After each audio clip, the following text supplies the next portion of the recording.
In this video, what I want to do is I want to teach you how to fit what they call the dominant dog collar. I just call it a slip lead, okay? This collar I use more as a whoa, calm down collar. So if you have a dog that's really reactive to other dogs, like leash reactive or just freaking out on things, the pinch collar may not be your choice right away. I would go with the slip because that's meant to calm a dog down. That's really what I use it for, instead of engaging and getting the dog, you know, into what we want and using it for corrections with like a pinch. So if you have a really dramatic dog or a reactive type dog, like leash reactive or seeing other dogs, start with a dominant dog collar or a slip lead. Okay, not because your dog's dominant, that's just a crazy name. Now I just want to show you how to fit it. When we're fitting a slip or dominant dog collar, I find the more the snugger it is and the higher up on the neck, that's critical, it's important to make it work, because we don't want a lot, and it's not something that you slip over their head. So literally, if you have a type of measuring apparatus that you can measure around here, I'm just going to go by feel.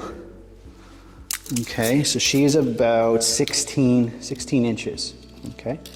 16 inches, give or take, just a little bit. These are 1 inch in the difference, so I'm just going to measure up a second time. Okay, 16 inches. Now, you could use a piece of string. If you didn't have a tape, put some string, tie a little loop in it, put it around when it's snug. Okay, you want to measure snug. A lot of times people will feel a little bit like it's too snug and they won't fit it properly. You want it snug because this is designed to stay up high on the neck. And if you don't, it's going to slide down, all right? And you want it up high. Okay, so on the counter, I've got 3 of these collars spread out. And if you see how I'm actually doing it, I want to show you the clip. This is how I do when I'm putting this collar on the dog. I always have this in the left. So I'm going to measure, okay? Here's how I measure the length of the collar. I'll go right from the end of the clip, okay? All the way down to right here. So what I do is I take this sliding ring and I bring it up, and right on the top of the ring is where I usually measure to. So again, if we want to measure this big one, we need 16 inches for the dog's neck, I believe it was. So if I measure that out, I see this one comes to 18. These collars are 1 inch increments, all right? I don't measure the ring on the end where you hook your leash up to, all right? It just goes from that clip to the sliding ring when it's up, okay? So this is 18, so this would be a little bit too big, 2 inches too big for the dog. I'll measure this one. I do believe these are the same. And if you can see, I'm started here all the way up. This is spread out pretty good. And you'll see that ring right there, and it's actually 16 inches, okay? Once in a while, if you want to zoom back over here, once in a while, I think this one's both 16 inches. Yeah, so we can use this for her.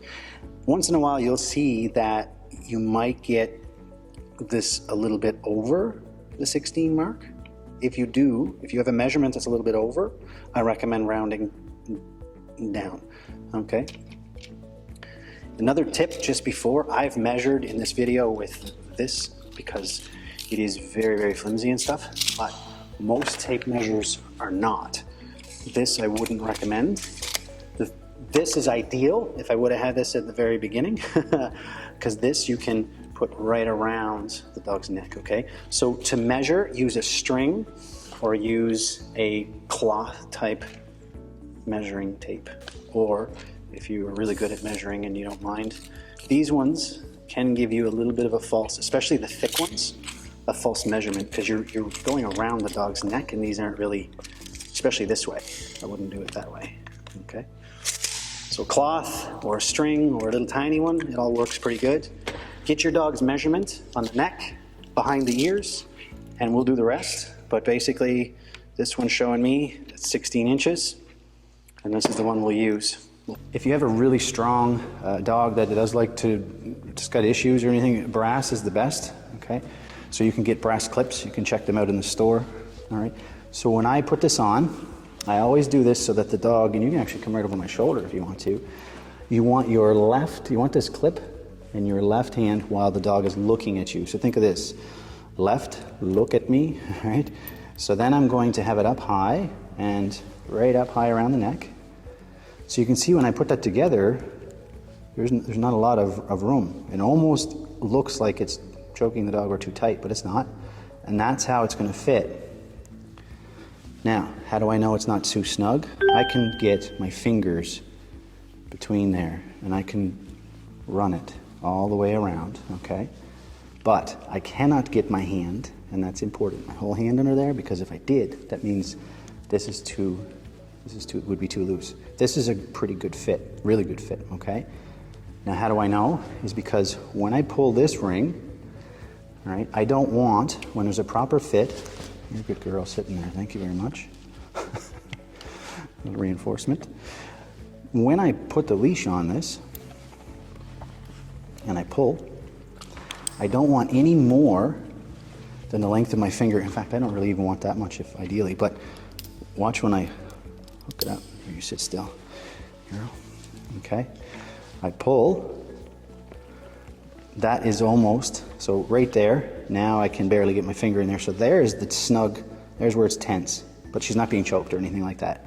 If I pull any more, right, then she will be. So I don't want a whole lot of leash, or I don't want a whole lot of this coming out. I'll show you with a different collar. So when I pull this, it's just a little bit of motion, right, half of my finger, and then it should be doing the job. So I'm going to show you with a bigger one. So this is the biggest one we have that's in this little for examples. So you can see when I put it on her, look at the space. Now you would think, just if you've never done this before, that this is the one that would work because there's space. I can fit my whole hand. That's just 1 inch in the difference from collars. So you have to be super careful that you're not, that you do measure it snug enough. All right. That's way too big. Would it work? Yeah, it'll work, but it's going to slide down on the dog's neck as within minutes as the dog's running around. So now it's not going to stay up here. It's going to slide down. So how's that not so good? Dogs can flex their neck pretty tense down here. There's a lot of muscle down here. So if they really want to bulldog through and ignore your choke, they will. And then they're pulling, you're still on a choke. No good for anybody. So that's way too big. And if it's in the right place, which is up high, which these types of collars you do want high. Pinch collars, I'm not so fussy, it depends on the dog.